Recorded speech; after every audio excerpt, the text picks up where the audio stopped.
கண்டுபிடிச்சிடலாம். சஞ்சய், செழியனை கடத்தினது யாருன்னு நீ கண்டுபிடிச்சாதான் காயத்ரி லைஃப் என்னால சேவ் பண்ண முடியும். எனக்கு என்னமோ செழியனை கடத்தினது இசைக்கியா இருப்பான்னு தான் தோணுது. நீ அந்த ஆங்கிள் கொஞ்சம் இன்வெஸ்டிகேட் பண்ணு. இசைக்கு கிட்ட இருந்து காயத்ரி எப்படியாவது காப்பாத்தணும். ப்ளீஸ் சஞ்சய், எனக்காக கொஞ்சம் ஹெல்ப் பண்ணு.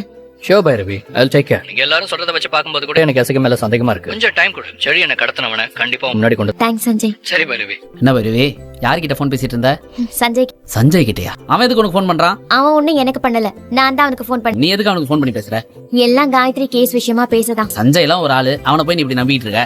அவனால எதையும் கண்டுபிடிக்க முடியாது. கொஞ்சம் வாய மூடுறியா? சஞ்சயை குறை சொல்லாம உன்னால இருக்கவே முடியாதுல்ல. காயத்ரி மேல உனக்கு கொஞ்சம் கூட அக்கறையே இல்ல. அவ நேசிச்ச பையன் கூட அவளை சேர்த்து வைக்கணும்னு உனக்கு கொஞ்சமாச்சும் கவலை இருக்கா?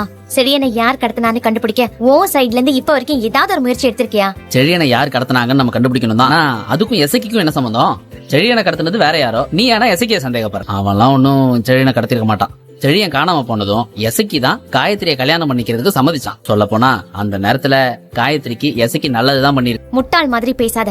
அவன் ஒண்ணும் காயத்ரிக்கு நல்லதெல்லாம் பண்ணல. அவ வாழ்க்கையே அழிச்சிருக்கான். காயத்ரியை எப்படியாவது கல்யாணம் பண்ணிக்கணும், இந்த சொத்தை எல்லாம் அனுபவிக்கணும்னு ரொம்ப நாளாவே திட்டம் போட்டு கரெக்டா டைம் வரும்போது அதை செஞ்சும் முடிச்சிட்டான். இது புரியாம நீ அவனை நல்லவன் நம்பி பேசிட்டு இருக்க. நீ இந்த வீட்டுக்கு வந்து 1 வருஷம் கூட ஆகல. ஆனா எசைக்கு சின்ன வயசுல இருந்து இதே வீட்டுல வளர்ந்தவன். அவனுக்கு காயத்ரி மேல இல்லாத அக்கறை